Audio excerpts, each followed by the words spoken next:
प्यारे बच्चों, आज का ये स्पेशल क्लास 11 की बायोलॉजी का, जिसका शीर्षक ये लेसन कहेंगे जीव जगत। ये जीव जगत क्लास 11 के छात्र छात्राओं के लिए। तो हम बात करेंगे सबसे पहले जीव जगत की। क्या होता है जीव जगत? तो सीधे तौर पे समस्त जैव समुदाय को हम जीव जगत कहते हैं। अब समस्त जीव जगत की जब हम बात करेंगे तो उसमें एक सूक्ष्म जीव से लेकर के विशालकाय जीव तक सभी आते हैं। अब स्पष्टता जब हम बात करेंगे सूक्ष्म से लेकर के एक विशाल जीव तक की बात जब हम करेंगे तो उनमें तमाम वेरिएशन हम पाएंगे।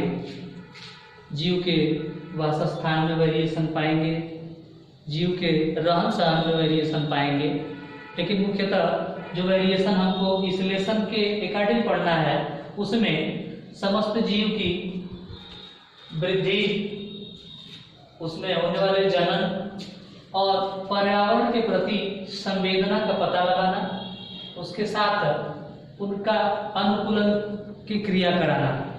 तो इस पे आज हम बात करेंगे। जब हम बात करेंगे किसी जीव के वृद्धि की यानी ग्रोथ की, तो ग्रोथ की शुरुआत प्राइमरी स्टेज से अगर हम बात कर लें, जैसे समस्त जंतुओं में बात करेंगे तो उस जीव की growth after all by birth. सीधे सीधे हम कहें किसी जीव के जीवन की जो शुरुआत होती है वहां से कोई भी जीव जब जन्म लेता है तो उसकी आकृति लास्ट स्टेज की अपेक्षा छोटी ही होती है। तो हम सीधे जब उसकी वृद्धि की बात करेंगे तो हम क्या नोट करेंगे? कोई जीव जिसकी आकृति मान लेते हैं यूं रही हो शुरुआती दशा में, उसमें जब जीवन की अवस्था जैसे बढ़ती जाती है उसका विस्तारण होता है। ये समझने के लिए किसी जीव को हमने नहीं लिया है पर्टिकुलरली, लेकिन उसकी आकृति पर हम जब नजर डालेंगे तो निश्चित तौर से उसमें हम वृद्धि देखते हैं। किसी भी तरह से अगर किसी जीव को हम ले लेते हैं, सपोज किसी पादप या शीट को लेते हैं, तो अगर वास्तविक शीट की संरचना आप देखें यूं, इसमें अगर ग्रोथ हमको देखनी है, पुनः इसमें अगली अवस्था जब आएगी तो ये हमको चेंज मिलेगा। इसमें हम चेंज पाएंगे क्या? सीड जब जर्मिनेट होता है, जर्मिनेशन के उपरांत उससे प्ररोह की प्रथम प्रकलिका या प्रकंद निकल के आता है। फिर से दोनों तरफ इससे सल्कम कह सकते हैं जड़ निकलती है भूस्तर की। ये जड़ जिस तरह का पादप होगा उसके अकॉर्डिंग जमीन में नीचे गहराई तक भी जाएगी, और इसके प्ररोह की जब शुरुआत होगी तो ये यहाँ से इसके प्ररोह ऊपर तक जाएंगे।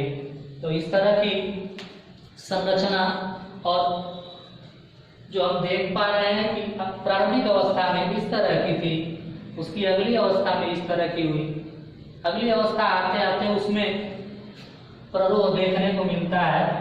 तो जब हम इसके रूट सिस्टम और शूट सिस्टम की बात करेंगे तो अगली अवस्था आते आते हम पाएंगे कि इनमें रूट एंड शूट सिस्टम दोनों तरह से ग्रोथ देखी जाती है। कह सकते हैं सीधे सीधे उसकी प्रारंभिक अवस्था से उसके जीवन की एक स्थिर अवस्था में होने वाली विकास दर को वृद्धि या ग्रोथ कहते हैं। जब हम जंतुओं की बात करेंगे तो जंतुओं में यह विकास दर या वृद्धि एक सीमित अवस्था तक पाई जाती है। उस सीमित अवस्था को हम वयस्क अवस्था तक काउंट कर सकते हैं। परंतु जब किसी वृद्धि को हम पादपों में बात करेंगे तो पादपों में यह वृद्धि अवस्था या वृद्धि जीवन के कुछ समय पहले तक कह सकते हैं कि जीवन का कुछ समय अर्थात पौधे के जो जीवन अवधि, अगर उसकी जीवन अवधि 60 साल या 100 साल की है तो ये वृद्धि अमूमन 2 साल या साल भर पहले ही ब्रेक होती है। तो इस तरह से हम ग्रोथ को पाए। अब हम बात करेंगे जनन की। जनन का आशय होता है जीवों की संख्या में वृद्धि, यहाँ पढ़े उसकी लंबाई में वृद्धि। जनन का भी आशय कहीं न कहीं वृद्धि से ही लगाया जाता है, लेकिन ये वृद्धि उसकी संख्या में वृद्धि को प्रदर्शित करता है।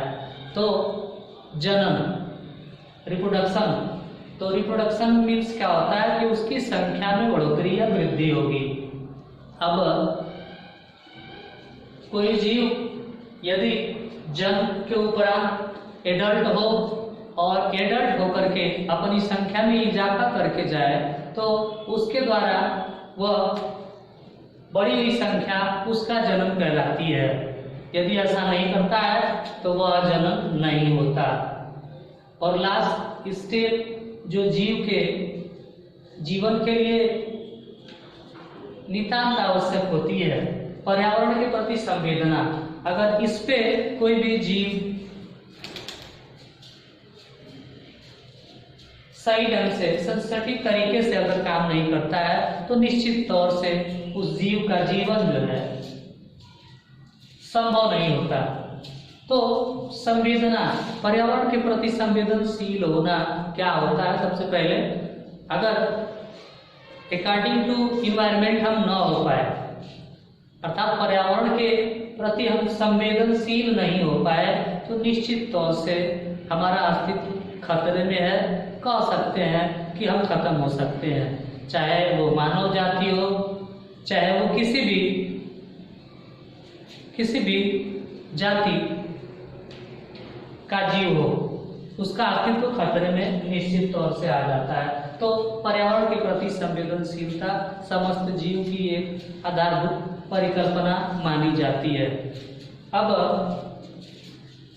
जब जीव जगत में हम बात करेंगे तो उसकी विभिन्नता की बात करेंगे।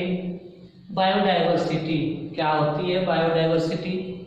बायोडाइवर्सिटी हम स्पष्ट तौर से ये जानते हैं कि इस धरातल पे असंख्य जीव पाए जाते हैं। उन जीवों में कुछ बहुत सूक्ष्म है, कुछ बहुत विशाल है, निम्नवर्गीय, उच्च वर्गीय, स्थलीय, जलीय, ये तमाम तरह के वेरिएशन है।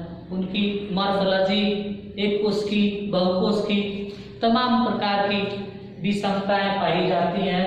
उन विषमताओं को ही विविधता कहते हैं। अब विविधता में मानक का निर्धारण होता है।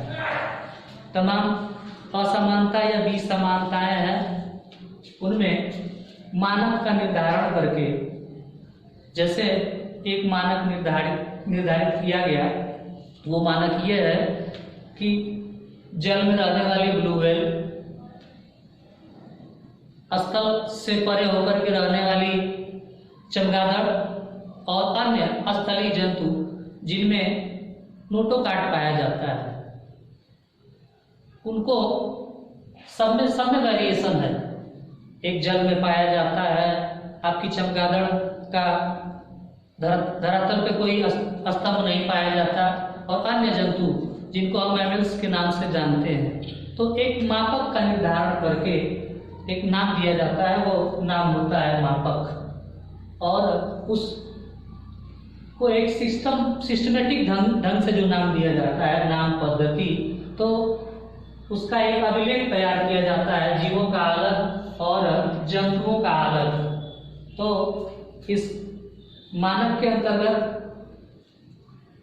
ये दो शाखाएं, पहली आपकी ICBM, इंटरनेशनल कोड ऑफ बायोनोमेनक्लेचर।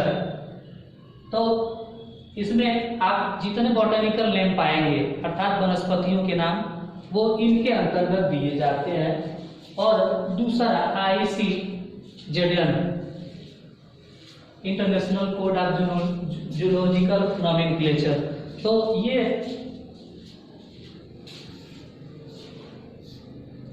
दो अलग अलग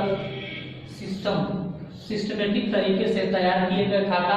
इसके अनुसार हम जंतुओं का नाम ICDM के अंतर्गत और वनस्पतियों का नाम ICZM के अंतर्गत रख सकते हैं। इसके बाद इसके घटक, जिस घटक की हम बात कर रहे थे, घटक या मानक की, वो मानक ये है कि किसी भी जीव का एक नाम जो अंतर्राष्ट्रीय स्तर पर मान्य हो, उसके लिए घटक, दो घटक तैयार किए गए। उनमें एक पहला ये कि फर्स्ट वंश नाम हो, उसके उपरांत जाति का नाम। तो इस तरह से जो नाम मिलता है उसे हम द्विनाम पद्धति या जाति संकेत पद के नाम से भी जानते हैं। अगर इसको हम फॉर एग्जाम्पल प्रस्तुत करना चाहें तो उसके लिए, जैसे एग्जाम्पल आपका लिखा हुआ है मैंगीफेरा इंडिका, इसके साथ ही आप देख पा रहे हैं लीन शब्द जुड़ा हुआ है, अर्थात क्योंकि सबसे पहले जो क्लासिफिकेशन वैज्ञानिक लीनियस ने दिया था, तो इसके साथ उनका नाम जुड़ा हुआ है। तो फॉर एग्जाम्पल ये मैंगीफेरा वंश नाम और इंडिका इसके जाति का नाम हुआ। तो इस तरह से ये संकेत पद और सिस्टमेटिक ढंग से पाए गए ये संकेत पद द्विनाम पद पद्धति के अनुसार है। अब इसकी विशेषता आपको बताएंगे, कौन कौन सी विशेषता है इस द्विनाम पद्धति के अंतर्गत। पहला नाम आप पाएंगे वंश का, दूसरा नाम जाति का। दूसरा, दोनों जब बात करेंगे इसकी तो दोनों अलग अलग लिखे जाते हैं, दोनों बहुत आप सेपरेट, दोनों जो है अलग लिखे जाते हैं। ये आप अलग लिखेंगे और ये अलग लिखेंगे। इसके साथ जो वंश नाम होगा वो कैपिटल शुरुआत होगी और जाति नाम की शुरुआत स्मॉल लेटर के साथ होगी। तो इस तरह से ये जीव जगत की विविधता यहाँ तक का आज का अध्याय रहा और इसके आगे